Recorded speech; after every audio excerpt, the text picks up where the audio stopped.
लेकिन अगर per capita income देखें तो जापान के पर कैपिटा इनकम 2.5 लाख है। क्या नाम है, हिंदुस्तान की 2.5 लाख रुपए है और उनकी करीब करीब 25 लाख रुपए से ज्यादा है, यानी कि कम से कम हमसे 11-12 गुना ज्यादा। तो मैंने आपको कहा ना, इन स्टैटिस्टिक फिगर में मैं नहीं जाता।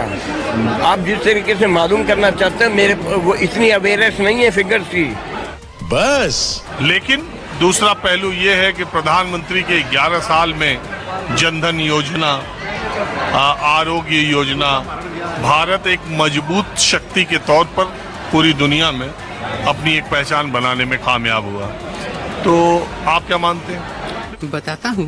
मैं आपसे सहमत हूँ किस वाली बात से? तीनों बातों पर, आरोग्य योजना, धन योजना और भी जितने भी अच्छे काम है सब बेस्ट है मोदी के काम। और मेरी इस बात पर भी सहमत है कि इन्हीं की सरकार में लोगों के बीच कमाई में अमीर और अमीर हो गया, गरीब और गरीब हो गया, इससे भी सहमत है? मैं जो खुद नहीं कह सकता, फंस गया सी है। मैं पॉलिटिकल नहीं, ये बताएंगे हमारे वो बैठे हमारे सीनियर लोग। पॉलिटिकल तो हमारे वो है। कोई बात नहीं।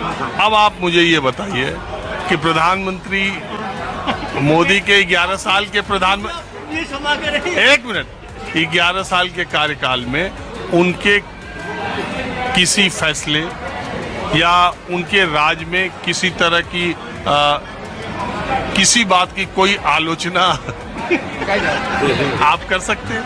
नहीं मैं नहीं कर सकता, क्योंकि मैं एक वर्ड है, लोग बोलते हैं अन्न भक्त, जो वो वही वाले चलिए कोई बात नहीं है, यही तो है।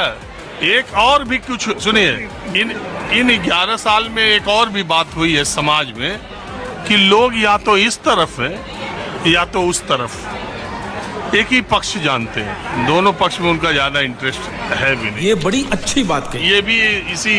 हाँ जी, आप बताएं महाराज पूछे क्या क्या क्या चाहते?